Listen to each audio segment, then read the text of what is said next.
Math मंत्रा channel पर एक बार फिर से सभी छात्रों का स्वागत है। अब हम लोग प्रश्नावली 1.2 के प्रश्न संख्या 5 को हल करते हैं। सर्वप्रथम हम देखते हैं कि प्रश्न संख्या 5 हमसे क्या कह रहा है।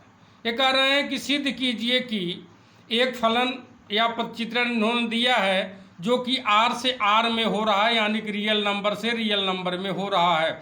साथ ही साथ इन्होंने एक चिन्ह फलन भी दिया है जिसके लिए कह रहे हैं कि एफ एक्स बराबर 1 यदि x is greater than 0, f x बराबर 0 यदि x is equal to 0, f x बराबर -1 यदि x इज लेस देन 0 द्वारा प्रदत्त चिन्ह फलन न तो एकैकी है और न आच्छादक है।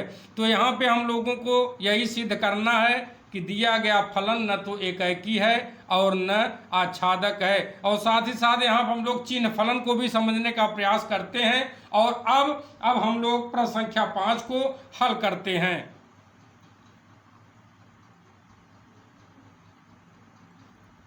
हल में हम लोग देखते हैं कि हमें क्या क्या दिया गया है। हमें दिया गया है क्या, एक फलन जो कि r से r में हो रहा है, साथ ही साथ एक चिन्ह फलन दिया गया है और उसके लिए कंडीशन भी दिया गया है। चलिए, हम लोग जानते हैं कि वास्तविक संख्याओं के अंतर्गत सभी धन पूर्णांक, सभी ऋण पूर्णांक, सभी परिमेय संख्याएं, सभी अपरिमेय संख्याएं इसके अंतर्गत निहित होती हैं। अतः हम देखते हैं कि ये जो चिन्ह फलन दिया गया है इसमें जब हम लोग x के अलग अलग वैल्यू रखेंगे तो एफ एक्स यानी कि प्रतिबिंब का कौन कौन सा वैल्यू हमको प्राप्त होता है। चलिए यहाँ पे हम देखते हैं, जैसे x बराबर हमने मान लिया 1, फिर हमने मान लिया 2, 3 dot dot dot -1 -2 dot dot dot, इसी तरह करड़ी में 2, करड़ी में 3 डॉट डॉट डॉट, और यहाँ पर 1/2, चलिए हमने माइनस लिख लिया 1/3 डॉट डॉट डॉट। अब इसको समझने का प्रयास करते हैं। देखिए, एफ एक्स के लिए अगर हम लोग चलते हैं जो कि चिन्ह फलन दिया गया है एफ एक्स, यानी कि x बराबर अगर हम लोग 1 रखते हैं, f1 बराबर हमको क्या मिलेगा, 1 मिलेगा। क्यों मिलेगा 1? क्योंकि यहाँ पर x इज ग्रेटर देन 0 मिल रहा है, x का मान 0 से बड़ा मिल रहा है, इसलिए हमको एफ एक्स की वैल्यू क्या मिलेगी, 1 मिलेगी। यानी कि f1 बराबर क्या मिला, हमको 1 मिला। इसी तरीके से अगर हम लोग x बराबर 2 रख के देखते हैं तो 2 बराबर हमको क्या मिलेगा, 1 ही मिलेगा। क्योंकि ये कह रहे हैं कि यदि x का मान 0 से बड़ा होगा तो एफ एक्स का मान हमेशा 1 के बराबर मिलेगा।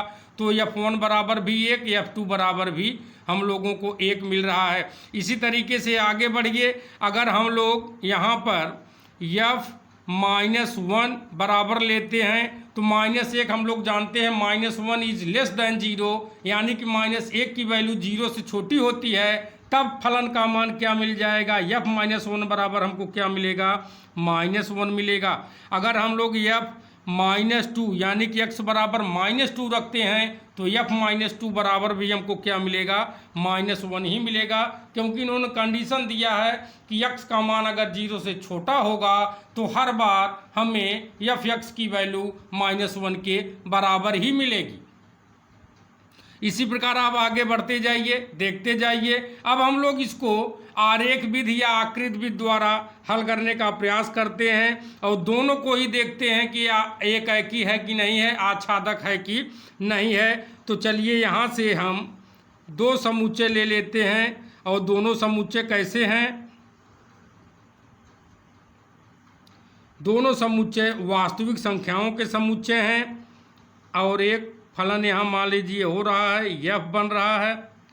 अब जैसे हमने 1 रखा, -1 रखा, 2 रखा, -2 रखा, तो यहाँ से देखिए अलग अलग, जब 1 हमने रखा तो क्या हमें मिला था, 1 मिला था। 2 हमने रखा तब क्या मिला था, 1 मिला था। -1 रखा तो क्या मिला था, -1 मिला था, -2 रखा तब भी हमको क्या मिला था, -1 ही मिला था। तो सबसे पहले इसको अगर हम लोग संबंधित करते हैं तो 1 का 1 और 2 का भी 1 मिल रहा है, यानी कि इन दो अवयवों के एक ही प्रतिबिंब बन रहे हैं। -1 के लिए क्या मिल रहा है, -1, -2 के लिए भी क्या मिल रहा है, -1। यहाँ से अगर हम लोग देखते हैं तो एक चीज़ तो क्लियर हो गया कि यहाँ पर यह एकाएकी फलन नहीं बन रहा है, क्योंकि प्रांत में 2 या 2 से अधिक ऐसे अवयव हैं जिनके प्रतिबिंब एक ही बन रहे हैं। अब यहाँ से 2 या 2 से अधिक हमने कहा, तो आप लोग भी इस पे विचार कीजिएगा। x बराबर आप कोई भी पॉजिटिव वैल्यू ले लीजिए जो 1 से बड़ा हो, यानी कि 0 से बड़ा हो, 0 से बड़ा हो, तो हमेशा आपको क्या मिलेगा, 1 ही मिलेगा। उसी प्रकार अगर मान लीजिए हम लोग x बराबर 0 रखते हैं तो हमको इसमें क्या मिलेगा, 0 मिलेगा। चलिए यहाँ से क्या मिलेगा, 0 मिलेगा, क्योंकि कह रहे हैं कि अगर आप x बराबर 0 रखते हो तो f0 यानी कि f(x) का मान भी 0 के बराबर होगा। तो यहाँ से एक चीज़ क्लियर हुआ, क्या क्लियर हुआ कि पहला पॉइंट हम लिखते हैं, एकाएकी फलन एकाएकी नहीं है, फलन एकाएकी नहीं है। अब दूसरा हमसे कहा गया कि फलन आच्छादक है या नहीं है, तो विचार कीजिए। जैसे इसमें -1, 1, 0। अब इसके अलावा आप कोई भी अवयव रख दीजिए सहप्रांत में, वह प्रांत के किसी भी अवयव का प्रतिबिंब नहीं बनेगा, क्योंकि सभी 0 से बड़ी सभी धनात्मक संख्याओं के लिए आपको क्या मिलेगा, प्रतिबिंब 1 मिलेगा। 0 से छोटी सभी ऋणात्मक संख्याओं के लिए आपको क्या मिलेगा, प्रतिबिंब -1 मिलेगा, और 0 के लिए 0 मिलेगा। इसके अलावा आपको कोई प्रतिबिंब नहीं मिलेगा। जैसे सपोज दैट हमने मान लिया -2 या 3 या फिर करड़ी में 2 या फिर -1/2, कोई भी संख्या यहाँ पर लेकर देख लीजिए, ये लोग किसी भी अवयव के प्रतिबिंब नहीं बनेंगे, यानी कि यहाँ पर ये खाली रह जाएंगे, ये पदचित्रण में भाग ही नहीं ले पाएंगे। और जब ये भाग नहीं ले पाएंगे तो आच्छादक नहीं होंगे, क्योंकि आच्छादक होने के लिए हम लोग जानते हैं कि सहप्रांत का प्रत्येक अवयव प्रांत के किसी न किसी अवयव का प्रतिबिंब अवश्य होना चाहिए। इसलिए यहाँ पर हम लोग कह सकते हैं कि फलन आच्छादक नहीं है, फलन आच्छादक नहीं है।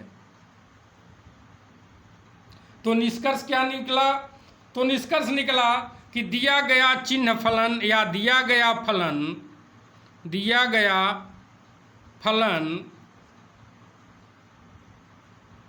न तो एकाएकी है और न ही आच्छादक है, और न ही आच्छादक है।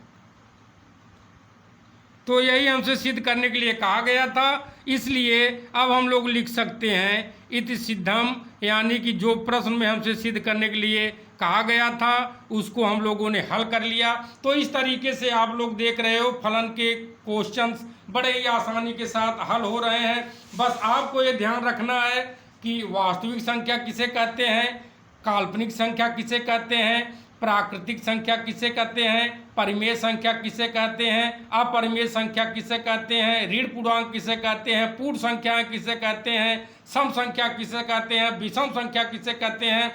यदि आप लोगों को संख्या पद्धति का ज्ञान है, संख्याओं के बारे में ज्ञान है, तो यह फलन बहुत ही आसान आप लोगों के लिए होने जा रहा है। तो इस तरीके से आज आप लोगों ने प्रश्न 5 को देखा और हमारे साथ हल भी किया। अगर आप लोगों को यह प्रश्न 5 का हल अच्छे ढंग से समझ में आ गया हो तो मैथ मंत्रा चैनल पे आइए, हमारे चैनल से जुड़िए, हमारे चैनल को सब्सक्राइब कीजिए, हमारे वीडियो को लाइक कीजिए, ताकि भविष्य में बनने वाले सभी टॉपिक पर आपको वीडियो घर बैठे प्राप्त होते रहें और घर बैठे आप गणित विषय का आनंद पूर्वक अध्ययन करते रहें। धन्यवाद।